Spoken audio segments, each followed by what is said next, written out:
saya Nabila Azim dengan nomor induk mahasiswa 1231464. Program Studi Ilmu Politik, Konsentrasi Hubungan Internasional. Dalam video kali ini kita akan membahas studi yang menarik, bagaimana sih praktik politik oligarki yang terjadi di tingkat desa, tepatnya di Desa Sitimerto, Kediri, dalam pemilihan kepala desa di tahun 2016. Yuk kita bahas secara singkat namun menyeluruh. Kalian tahu nggak sih, sebenarnya tuh pemilihan kepala desa atau pilkades sering kali dianggap sebagai bentuk demokrasi lokal. Namun kenyataannya tidak selalu demikian. Studi ini mengungkap bahwa dalam pilkades di Desa Sitimerto tahun 2016, praktik oligarki justru sangat dominan loh. Sebenarnya oligarki itu apa sih? Oligarki adalah sebuah bentuk kekuasaan yang dikendalikan oleh beberapa orang yang berpengaruh, mau dari segi politik dan ekonomi. Dalam studi ini, modus yang paling utama itu adalah uang. Pada kasus ini, para kedua kandidat pilkades menggunakan uang sebagai alat untuk mempengaruhi pemilih. Dari para kedua kandidat tersebut, yang pertama adalah bernama Adit. Adit adalah seorang anak dari mantan kepala desa. Adit menggunakan cara dengan memberikan uang sebanyak 200.000 per orang.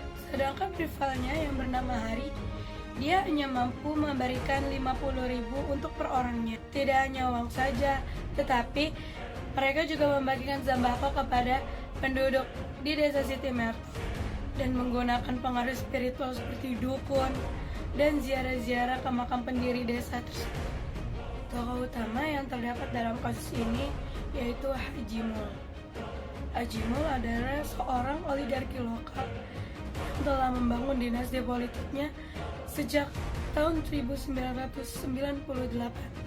Dalam keberhasilannya, ia telah menjadikan istrinya sebagai kepala desa selama 3 periode, dan di tahun 2016 dilanjutkan oleh anaknya yang bernama Adit. Haji Mul memanfaatkan kekayaannya dari hasil bisnis pertanian dan peternakan untuk memenangkan pemilihan kepala desa tersebut. Di sisi lain juga, seperti Hari, Basuki, Agung, dan Rohmat memiliki peran yang minor karena adanya keterbatasan sumber daya yang ada. Dampak politik dan sosialnya, praktik politik uang ini membuat masyarakat desa semakin pragmatis, membuat warga-warga di desa yang memilih kandidat yang melihat dari segi uang paling banyak yang dikeluarkan, bukan dari visi misi, bahkan dari kemampuannya.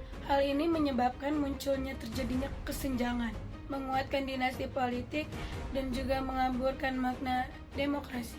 Dan juga hubungan keluarga atau pengaruh spiritual tak lagi sekuat iming-iming uang tunai. Studi ini menunjukkan bahwa demokrasi lokal di desa bisa juga terjebak dengan adanya praktik oligarki, yang dimana kekuasaan hanya berpindah dari satu keluarga ke keluarga yang lain.